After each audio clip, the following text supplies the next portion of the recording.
नियत में खोट। गीता को जन्म से ही एक चीज उसके परिवार से मिली थी और वो थी जिम्मेदारी। बेटा गीता, बाजार से ब्रेड लेकर आ जा। तेरे छोटे भाई बहन को भूख लगने का समय हो रहा है। जी माँ, अभी लेकर आती हूँ। और तुझे बोला था ना कि नौकरी ढूंढ ले। पापा की नौकरी से अब घर चलाना बहुत मुश्किल हो रहा है। तेरे और भी 3 भाई बहन है बेटा। माँ, मैं गई तो थी एक फैक्ट्री में, लेकिन उन लोगों ने कहा कि मेरी उम्र कम है।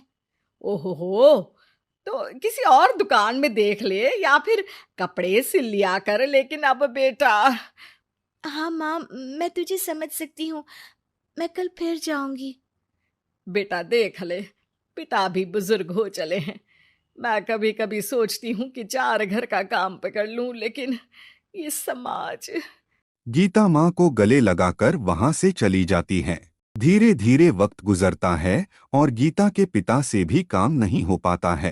अरे गीता की माँ, अब काम करते हुए हाथ कांपते हैं। किसी भी बच्चे की शादी नहीं हुई है।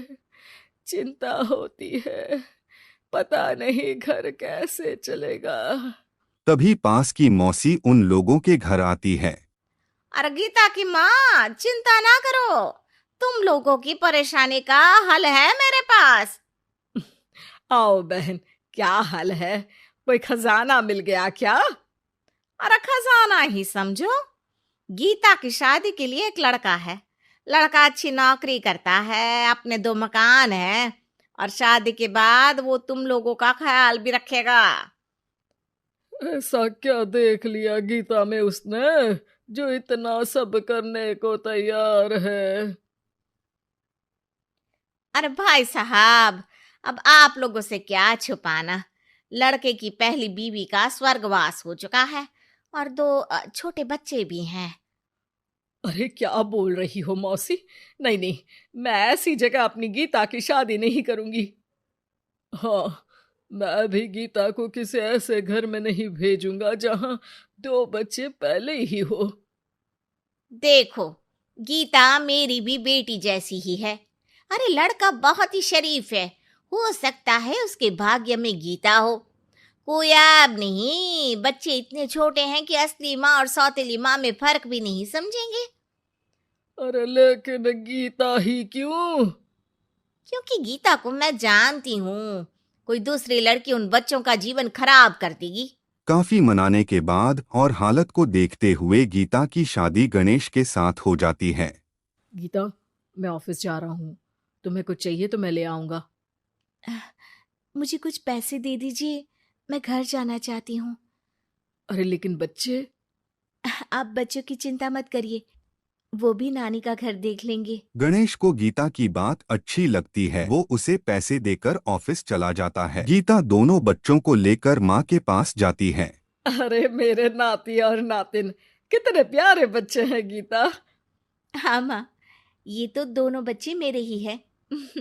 चलो जाओ, अपने मामा और मौसी के साथ खेलो। फिर क्या था, गणेश के बच्चों को नन्ही हल और गीता को अपने घर को पालने के लिए गणेश का सहारा मिल जाता है। माँ, ये पैसे ले ले। इनसे तू घर की टूटी छत बनवा लेना और राशन डाल लेना।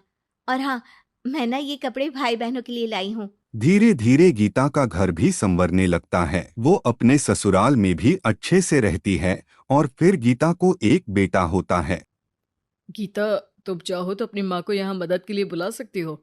फिर क्या था, गीता के माँ अपने बेटी के घर आ जाती है, लेकिन अब उसकी माँ गीता के बेटे और गणेश की पहले बीवी के बेटे से भेदभाव करने लगती है। अरे, सारा दूध तू ही पी जाएगा। चल, छोटे भाई को दे गिलास। लेकिन नानी, ये तो मेरा दूध है, वो अपना ग्लास खत्म कर चुका है। अरे चुप, बिल्कुल चुप। बड़ा आया मेरा गिलास वाला। तभी वहां गीता आ जाती है। माँ, ये क्या बोल रही है? वो छोटा है और बहुत दूध है किचन में। अरे बहुत है तो क्या सारा इस सांप को पिला देगी? अपने बेटे का ख्याल रख। कल को तेरे 2 घर में से एक का हक मांगेगा तो क्या करेगी? माँ, तो दोनों का ही तो हक है ना प्रॉपर्टी में। अरे ना बेटा, सारा हक इस छोटे का है। तू समझती नहीं। कल को बड़ा होकर ये तेरे बेटे को जान से भी तो मार सकता है। अब माँ सारा दिन गीता को गणेश की पहली पत्नी के खिलाफ कान भरती। अब गीता भी माँ के रंग में रंग जाती है। एक दिन सुनिए ना, हम लोगों के 2 घर हैं, एक घर क्यों ना मेरे बड़े भाई को दे दे, उसकी शादी हो गई है। और फिर हमारे तो दोनों बच्चे छोटे हैं, बड़े होंगे तब तक तो वो घर हमारे काम का नहीं है ना जी। सीधा साधा गणेश क्या कहता वो मान जाता है और फिर गीता का भाई उसके एक मकान में शिफ्ट हो जाता है। गणेश के ऑफिस जाने के बाद गीता गणेश की पहले पत्नी के बेटे से कहती है, सारा दिन खेलते रहते हो, पढ़े नहीं तो काम पर लगा दूंगी, समझे? बेटा जो अब सौतेली माँ से सहम चुका था एक फैक्ट्री में जाता है। साहब कुछ काम मिलेगा? बेटा, मुझे एक ऑफिस बॉय की जरूरत है, लेकिन तुम तो अच्छे घर के लगते हो। हाँ हूँ बे, लेकिन फिलहाल काम की तलाश है। बेटा एक फैक्ट्री में चपरासी बन जाता है और एक दिन दुखी गणेश का स्वर्गवास हो जाता है। अब तो तेरे पापा भी नहीं रहे, चल निकल इस घर से। अरे क्या बोल रही है बहन? इस घर में इसका कानूनी अधिकार है, कहीं कोर्ट कचहरी का चक्कर लगा तो तू इस घर की भी नहीं रहेगी। अरे तो अब क्या करूं?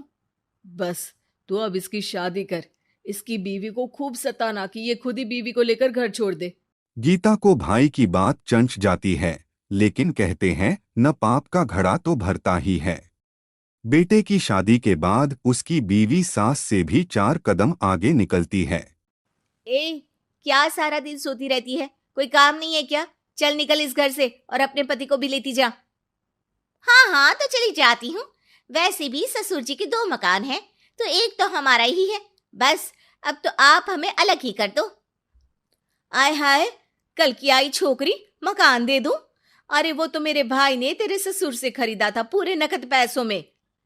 अच्छा, तो कागज दिखा दो और जो मकान बिकने में पैसा आया उसमें हिस्सा दो, तभी घर खाली करूंगी।